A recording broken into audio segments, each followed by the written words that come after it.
Welcome back to Talking with Our Traders, a Caesar Sportsbook original series, the podcast that takes you inside the mind of the sportsbook with our very own Caesar Sportsbook traders. I'm your host, Cindi Edwards, and with me today and all season long, Craig Mucklow, Vice President of Trading here at Caesar Sportsbook. Hello there.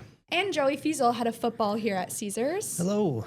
Okay, guys, college football has officially kicked off, and week one is serving up what might be the most exciting non-conference lineup of the season, and none more exciting than Ohio State kicking off their campaign to defend the national title with a high-stakes matchup against the top-ranked Texas Longhorns. Joey, I'm assuming this is the most bet game of the week? Yeah. By far. All right. Looking back to last season, Ohio State defeated Texas in the college football semifinals. Joey, is this a revenge game of some sorts? It can be a revenge game.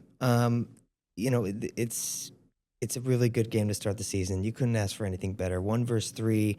The time slot's a little weird. I know. But, it is what it is. It's really to start that season off really tough. But, yeah, I'd say it's a revenge spot a little bit. If this was a night game, do you think that the handle would be comparable to some of the biggest NFL games? Or I think it'll still be comparable to biggest NFL games. It's especially in this week where there is no NFL. This is usually one of our biggest weekends for college football handle. So would it be more if it was a later spot? Absolutely, but it'll still bring in a lot of money. Why didn't they just throw it on the Sunday night or Monday night game? Yeah. I know. I mean, how huge would that have been? I know.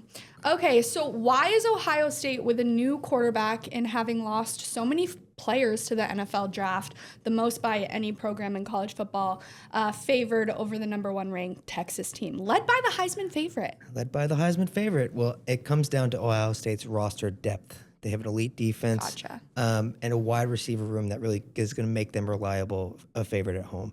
And we're banking really on that talent over the inexperience. Their offensive line and their skill positions are really going to give that young quarterback a safety net, quote unquote.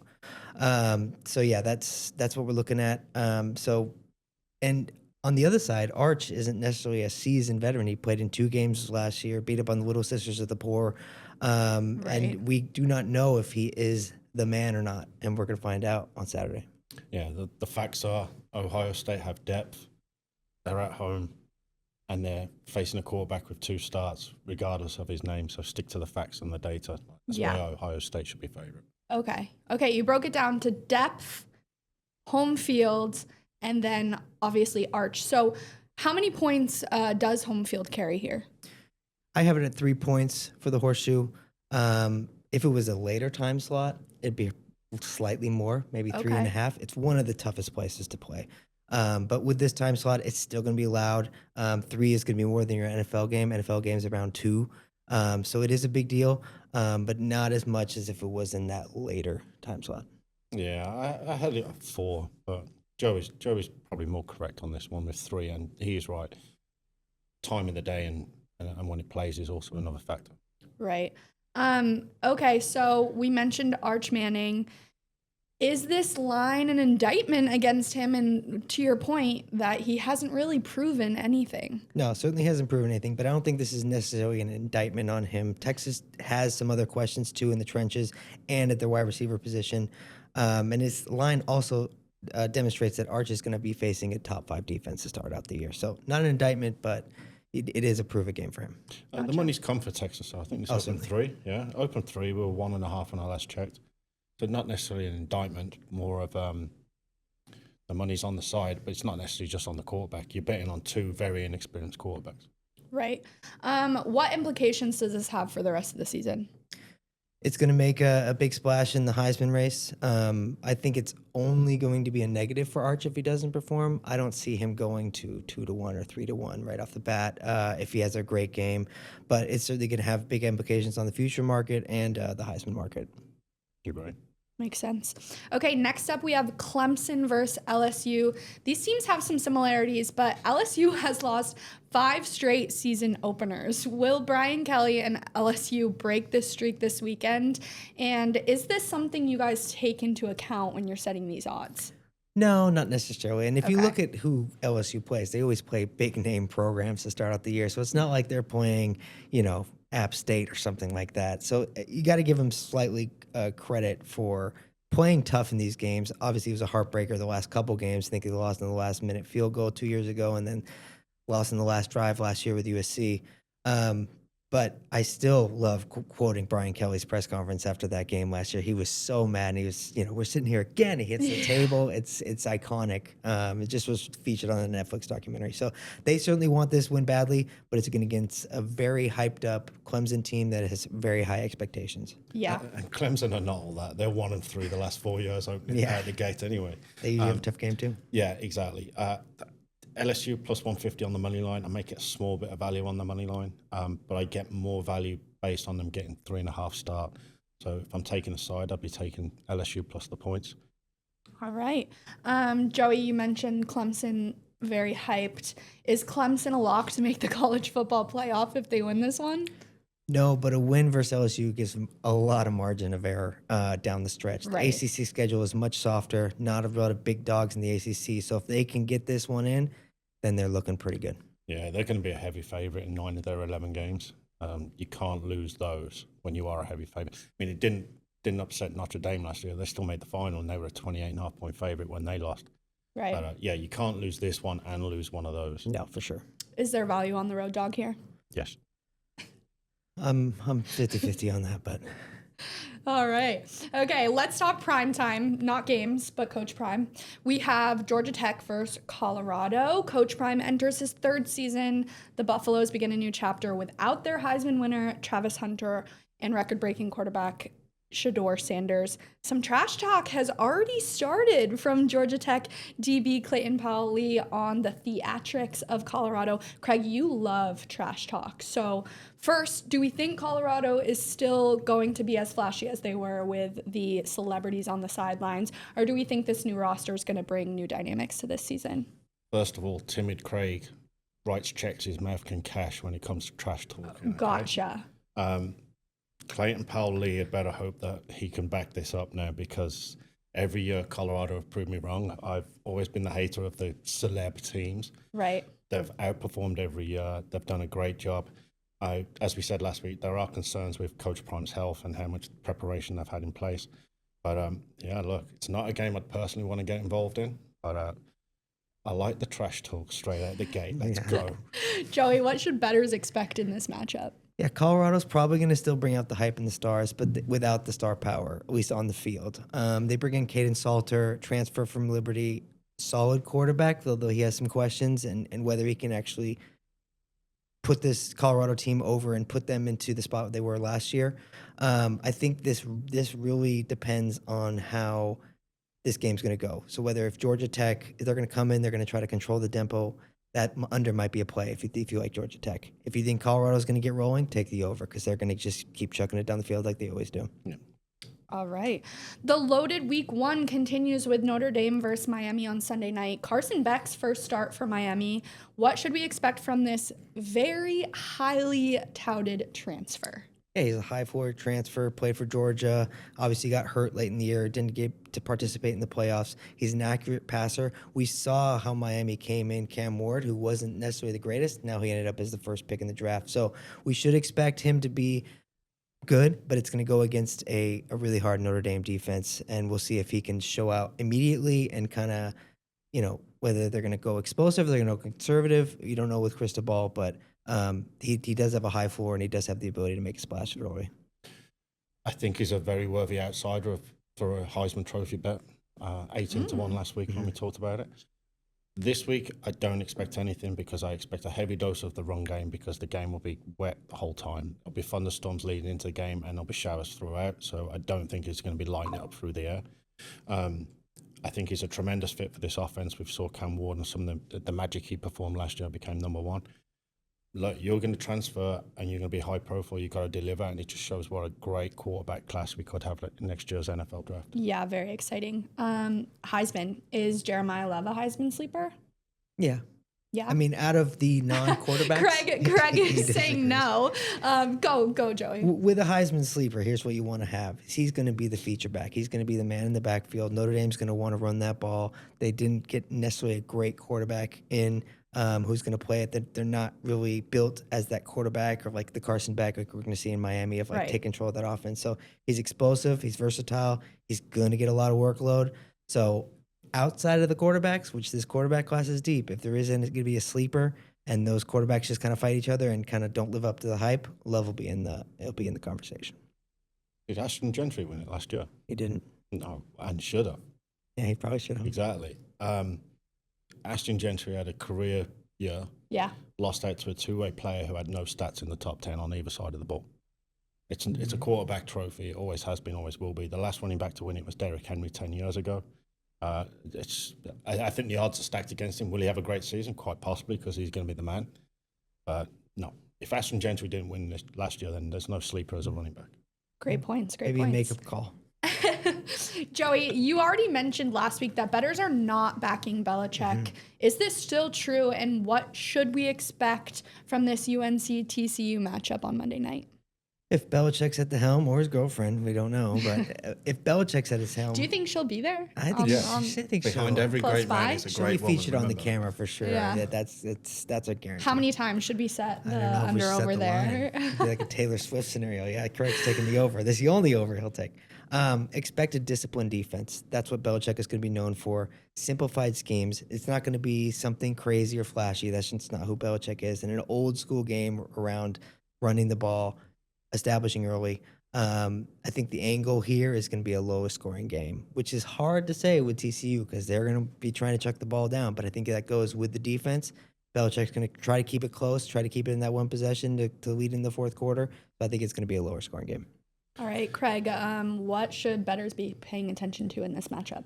Well, the bettors are clearly on the side of TCU because this opened up UNC -1.5. It's now 3.5 TCU. The bettors are fading Belichick.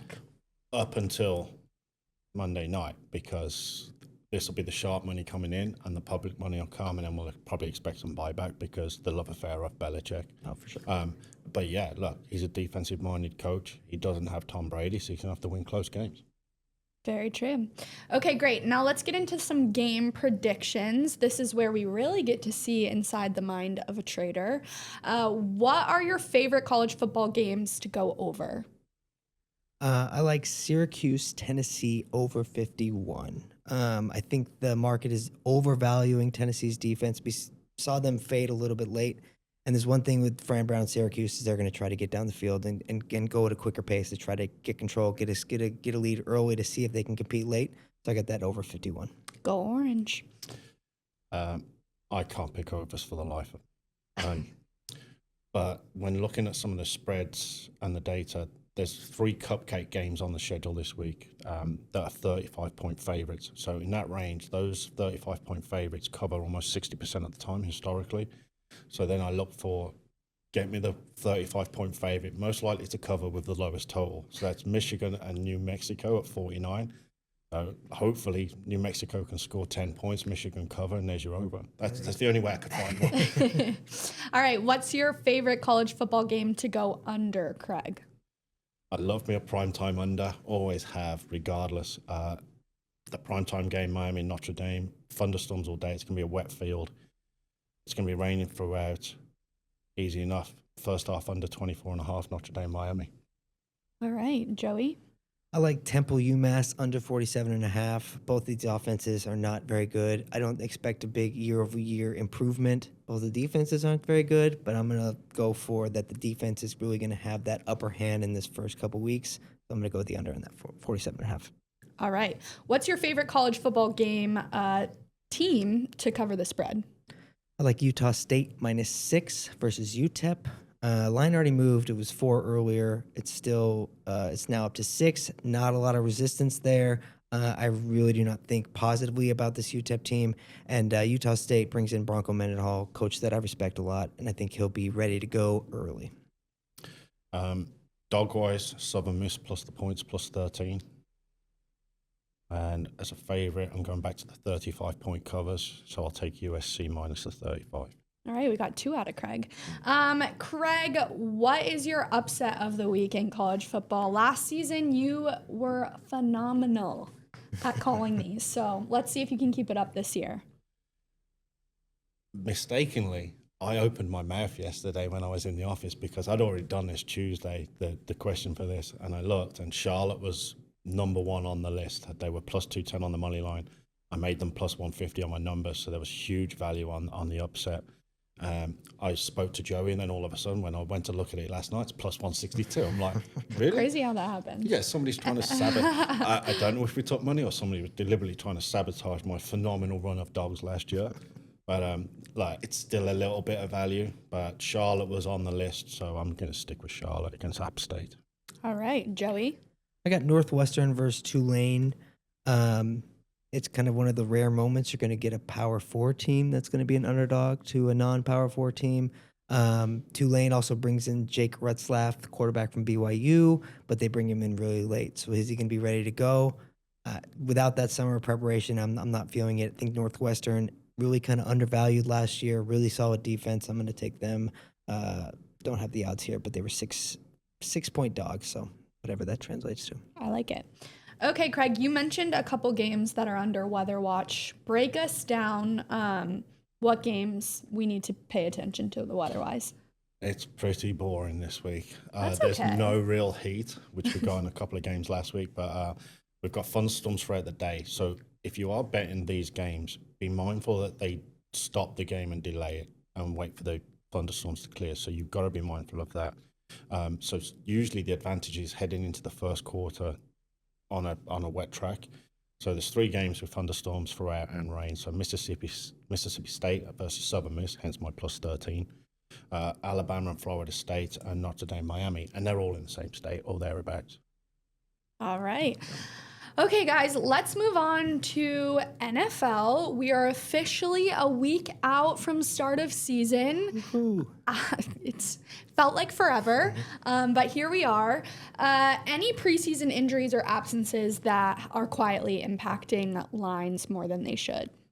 I think the Dolphins' A-chain is a big one. Yeah, huge. It's something to watch after. It means Ollie Gordon is probably going to get some looks early. So if you're a fantasy player, maybe look at him late round. But that, this Dolphins team already, we'll get into it later when we look at the Dolphins. But yeah, they're going to need help, and losing A-chain, losing their feature back is not a good thing. Not for me. Not only because Miami's problem is they can't convert 3rd and short and 4th and short because they don't have a power back. They did draft one, right? Was it last year? Jalen Wright. Yeah, and I think he's injured going into week 1 as well. The biggest concern for me is the Micah Parsons situation in Dallas. Not necessarily an injury, but a holdout. But the Rams were one of my Super Bowl picks, and the Stafford situation kind of scares me now. Yep. So I'm kind of easing off a bit. I'll probably wait, but we'll get to that in the Super Bowl. But, any question around the quarterback, any question about key holdouts, the running game's not going to affect Miami. They're going to be bad anyway, so... Fair. Which team, in your opinion, had the best offseason? For me, Chicago Bears, I think clearly had the best offseason. Yeah. You get the coaching upgrade. You hire Boy Wonder with Ben Johnson. He was someone that everybody wanted. He was the number one pick for that coaching kind of carousel. They increased their offensive line, get some more depth. Just get them positive altogether, and that's really what Ben Johnson's going to focus on, is going from the trenches out.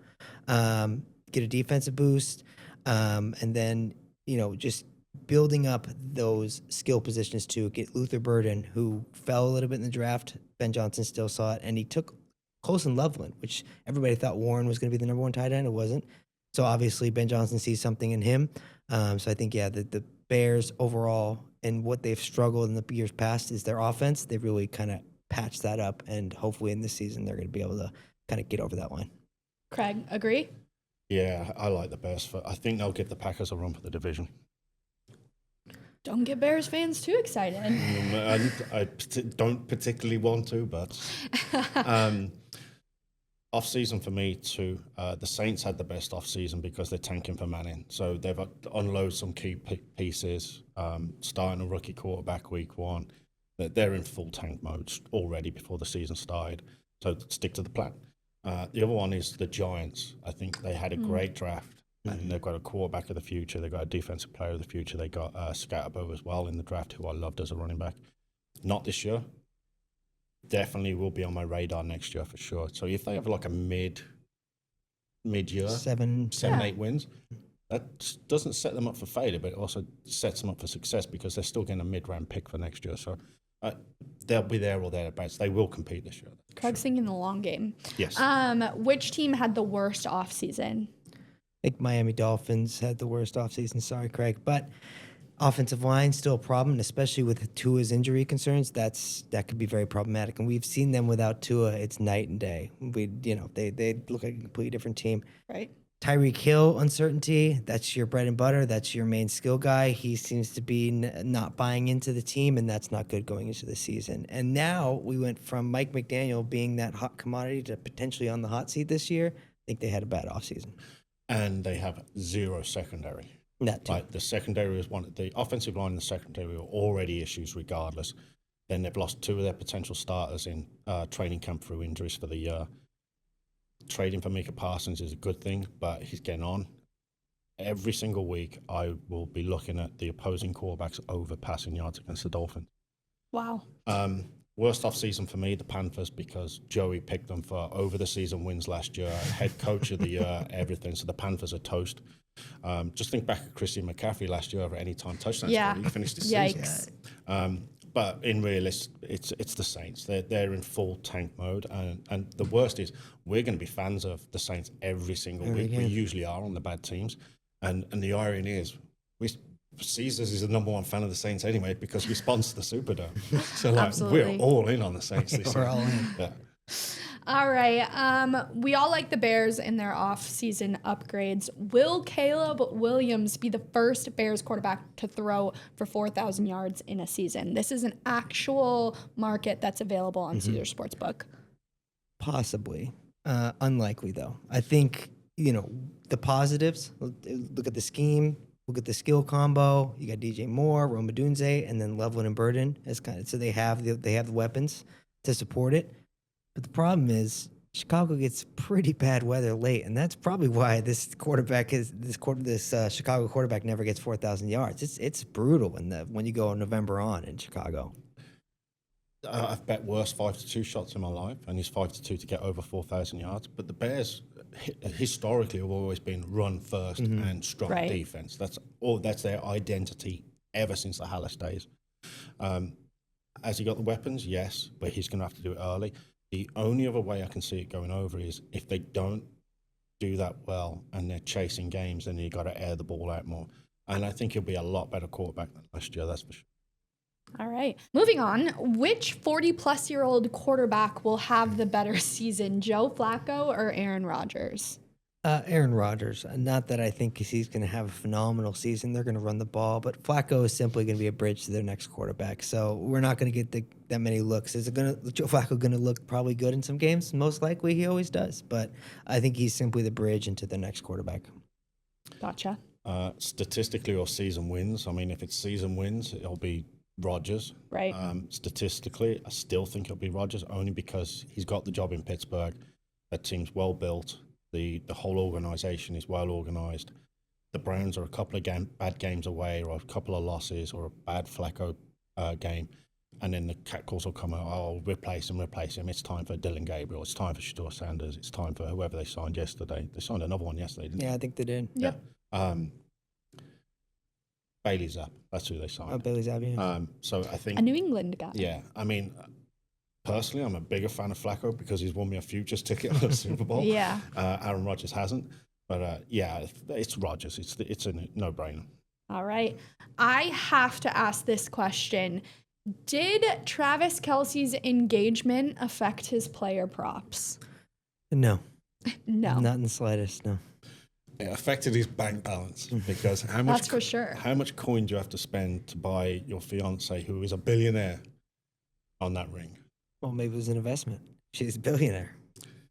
Well, congratulations to them both. All right. So no effect to anything betting related. Okay. I mean, he might be a bit more motivated to get his bonus numbers in. So, players have X amount of touchdowns, X amount of yards. It's performance. So the performance-related bonuses, I think he's really going to push for that because he's going to need every penny.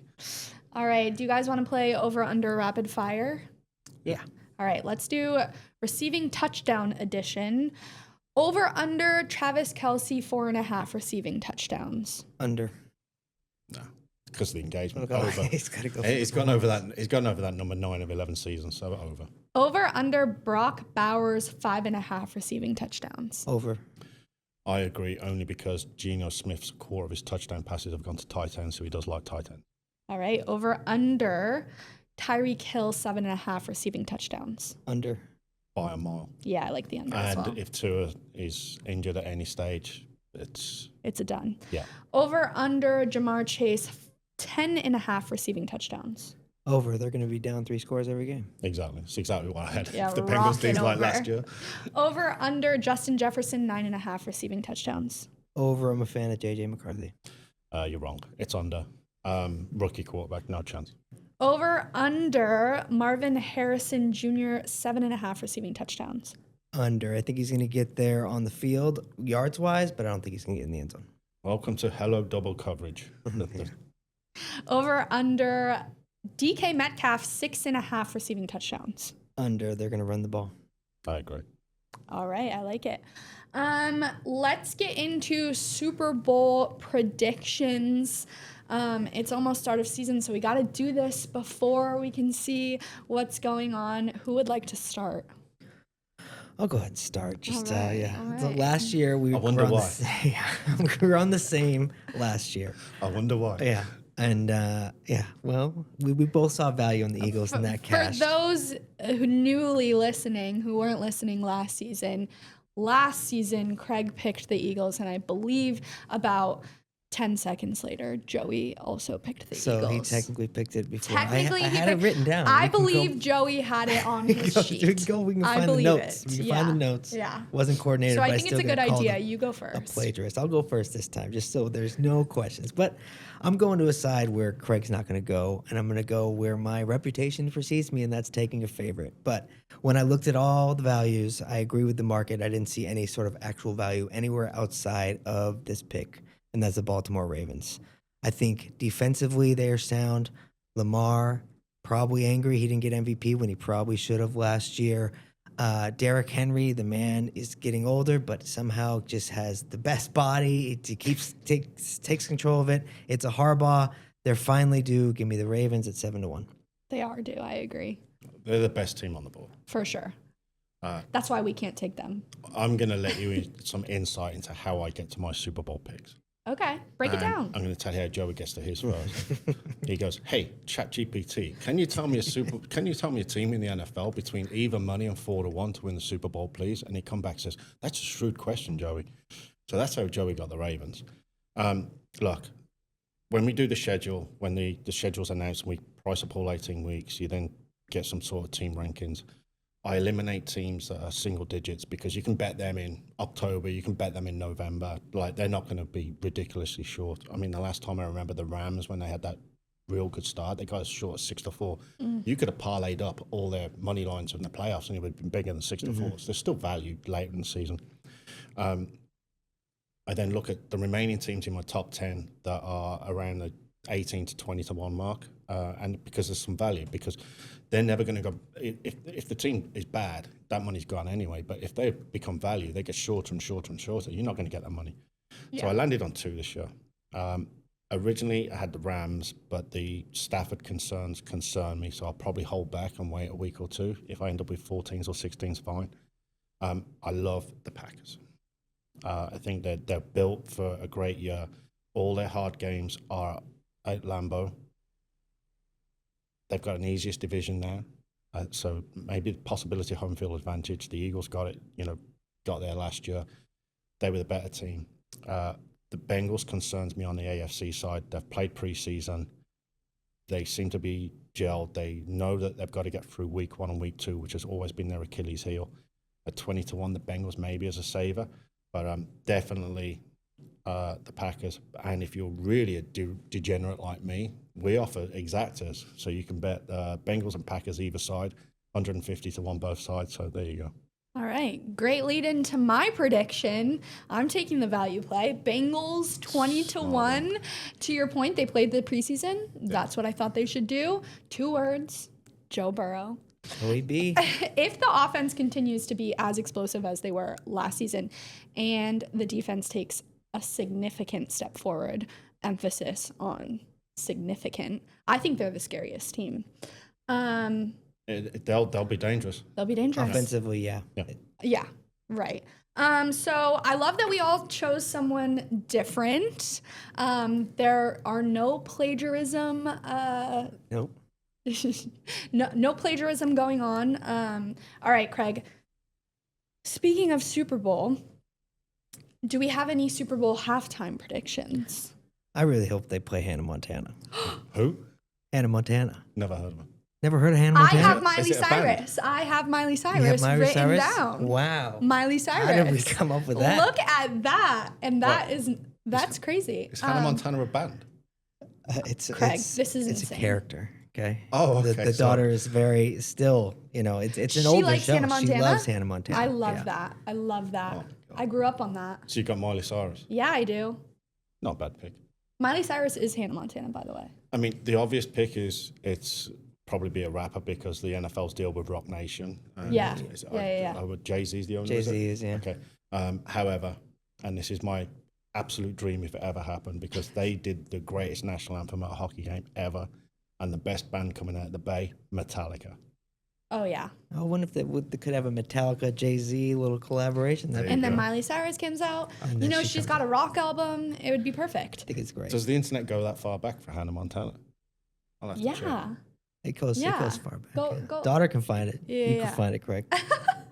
All right, guys. I think that wraps our episode. For those listening, make sure you subscribe to Talking with Our Traders wherever you listen to your podcast. And please make sure to give us a follow at Caesar Sports on Instagram, X, Facebook, YouTube. Guys, anything you'd like to leave the listeners with? Exciting college weekend. Enjoy it. And get to the window early because NFL starts next week. Yeah. Bet responsibly and have fun. Absolutely. All right, we'll leave it there. Bye.